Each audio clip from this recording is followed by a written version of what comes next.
నెల్లూరు రాంజీ నగర్లోని వైఎస్ఆర్ కాంగ్రెస్ పార్టీ నగర నియోజకవర్గ కార్యాలయంలో వైఎస్ఆర్సీపీ జిల్లా యువజన విభాగ అధ్యక్షులు కార్పొరేటర్ ఊటకూరు నాగార్జున, వైసీపీ జిల్లా విద్యార్థి విభాగ అధ్యక్షులు ఆశ్రితారెడ్డి పాత్రికేయ సమావేశం నిర్వహించి మాట్లాడారు. ప్రజలు కూటమి ప్రభుత్వానికి ఓటు వేసి గెలిపిస్తే ఏ ఒక్క హామీని ప్రభుత్వం నిలబెట్టుకోలేదని నాగార్జున ఆరోపించారు. యువతకు ఇచ్చిన ఏ ఒక్క హామీని అమలు చేయకుండా వారికి మొండి చేయి చూపించిందన్నారు. అధ్యక్షులు జక్కంపొడి రాజా, వర్కింగ్ ప్రెసిడెంట్ బైరెడ్డి సిద్ధార్థ్ రెడ్డి ఆధ్వర్యంలో వైఎస్ఆర్ కాంగ్రెస్ పార్టీ నేతలు, city in charge MLC Parvathareddy Chandrashekar Reddy సూచనల మేరకు నిరసన ర్యాలీ చేపడుతున్నామని తెలిపారు. జూన్ 13వ తేదీ ఉదయం 9 గంటలకు నెల్లూరు బారాకాస్ సెంటర్ నుంచి జిల్లా కలెక్టరేట్ వరకు నిరసన ర్యాలీ చేపట్టి కలెక్టర్ కి వినతి పత్రం అందజేయడం జరుగుతుందన్నారు.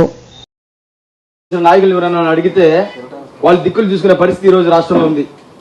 అదే ఒక సామాన్యుడిని గాన కూటమి ప్రభుత్వ పరిపాలన గురించి ఈ సంవత్సరంలో ఏ విధంగా సాగిందే పరిపాలన గాని అడిగితే ప్రతి సామాన్యుడు కూడా వందల కొద్ది అఘాయిత్యాల గురించి, వందల కొద్ది అత్యాచారాల గురించి, హత్యల గురించి, దారుణాల గురించి, దౌర్జన్యాల గురించి కూడా గొక్క తిప్పుకోకుండా మాట్లాడే పరిస్థితులు ఈ రోజు ఆంధ్ర రాష్ట్రంలో తెలియజేస్తా ఉన్నా.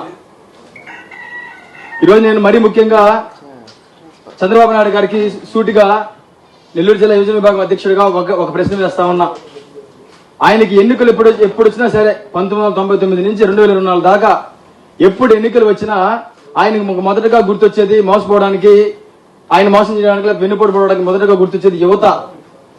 ప్రతిసారి నిరుద్యోగ వృత్తి కింద 3000 రూపాయలు ఇస్తానని చెప్పారు. ఏ ఒక్క నిరుద్యోగి కూడా ఒక 3000 లెక్కన నిరుద్యోగ వృత్తి ఏ ఒక్కరు కూడా ఇచ్చిన పాపాన పోలా.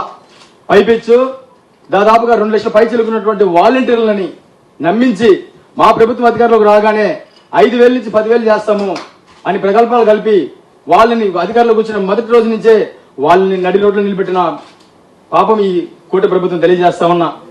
వాళ్ళతో పాటు రేషన్ డీలర్లు ఎంతో మంది యువత ఆ వెహికల్స్ పెట్టుకుని కరోనాలో సైతం వాళ్ళ ప్రాణాలు లెక్క చేయకుండా ఎంతో గొప్పగా సేవలు చేస్తే వాళ్ళని కూడా కొన్ని వేల మంది ఉన్న వాళ్ళను కూడా ఆ ఉద్యోగస్తులను కూడా వాళ్ళు తీసేసి నడి రోడ్లు కొంతమంది డీలర్స్ స్వప్రయోజనం కోసం వాళ్ళని కూడా రోడ్ల పాలు చేసిన ప్రభుత్వం ఈ కూటమి ప్రభుత్వం తెలియజేస్తా ఉన్నా.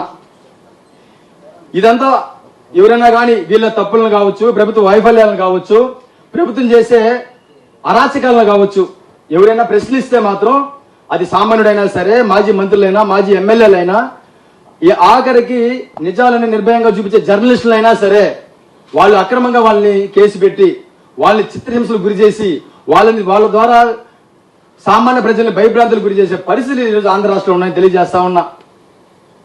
దీంతో పాటు ఈ సంవత్సర కాలంలో దాదాపుగా 188 మంది ఆడబిడ్డల మీద హత్యలు, అఘాయిత్యాలు, రేపులు ఇవన్నీ జరిగితే ఆ 188 మంది ఆడబిడ్డల్లో 15 మందిని దారుణంగా రేపు చేసి చంపేసిన ఘటనలు కూడా ఈ సంవత్సర కాలంలో ఈ కూటమి ప్రభుత్వంలో జరిగినాయని కూడా మీకు మీడియా ముఖంగా నేను తెలియజేస్తా ఉన్నా.